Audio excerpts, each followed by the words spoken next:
आराम से चल, रूम में चल, मैं तुझे पट्टी कर देती हूँ। सर मेरी कोई गलती नहीं है, वो मैडम नाटक कर रही थी। ग्लास बिल्कुल सही था, वो तो उन्होंने जानबूझ के उस ग्लास से चोट मारी है। सर मैंने अपनी आंखों से सब कुछ करते हुए देखा है। अच्छा, मतलब जो तुमने देखा वो सब सही है? सब अंधे हैं क्या? वहाँ सभी थे और मैंने तो नहीं देखा नीति को ये सब कुछ करते हुए जानबूझकर। सर मैं सच बोल रहा हूँ, वो मैडम बहुत ही चालाक है। उन्होंने चालाकी से जस्ट शट अप।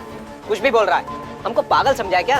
उन्होंने सच में ऐसा किया। अपनी बकवास बंद करो, नहीं सुननी मुझे तेरी कोई बकवास। भला कोई लड़की अपनी सगाई वाले दिन अपने आप को चोट पहुंचाएगी, और खासकर उस हाथ पे जिसने उसको अंगूठी पहननी अपनी सगाई की? क्या नीति रचेगी नई साजिश, बनाएगी नया प्लान? शो की कहानी आगे बढ़ती है और हम देखते हैं कि किस तरीके से यहाँ पर नीति के बारे में घर के ऑलमोस्ट सारे सदस्यों को पता लग चुका है कि नीति सिर्फ और सिर्फ ड्रामा कर रही थी। नीति की कोई याददाश्त नहीं गई है, बल्कि वो तो हम सबका पागल बना रही थी। अब ऐसे में आने वाले एपिसोड में आप देखने वाले हैं कि किस तरीके से शो की कहानी आगे बढ़ती है। इसका मतलब मैं सही थी, नीति याददाश्त खोने का सिर्फ नाटक कर रही है। हाय रब्बा। निकल यहाँ से, बकवास कर रहा है, पता नहीं कहाँ से आ जाते हैं। सुनिए जी, मैंने आपकी बात सुन ली थी। आप उस गरीब को मत डांटिए, गलती किससे नहीं होती, और उसे काम से निकालने से नीति का हाथ तो ठीक नहीं हो जाएगा ना। आप उसे जाने दीजिए और प्लीज उसके पैसे भी मत काटिएगा, रिक्वेस्ट कर रही हूँ आपसे। लेकिन परजाई जी वो।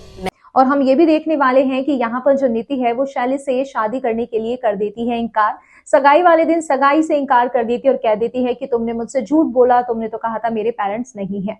और यहाँ पर बेबी भी इस बात को सबके सामने बोल देती है, अरे नीति तू तो चाहती ही थी कि तू इस शादी को मना कर दे, सगाई को मना कर दे। अब ऐसे में आपको देखने को मिलने वाला है बड़ा ट्विस्ट, जहां पर आप देखेंगे कि किस तरीके से शो की कहानी आगे बढ़ने वाली है। यानी कि किस तरीके से यहाँ पर जो नीति है वो इनकी बात को नकार देती है और फिर भी वो शैल से नहीं करेगी सगाई। तो आने वाले एपिसोड में गाइस आपको यही सब देखने को मिलने वाला है, जहां पर आप देखेंगे कि नीति जो है उसके बारे में सबको पता लग चुका है और यहाँ पर जो नीति है वो नया प्लान बनाती हुई भी दिखाई देगी। राकेश भी उसका साथ देगा। राकेश दलजीत से भी कहता है कि अगर तू साथ नहीं देगा तो तू बेकार है, तू हमारे काम का नहीं है। ऐसे में परी, राजीव, घर के बाकी सदस्यों को भी नीति पर शक हो चुका है।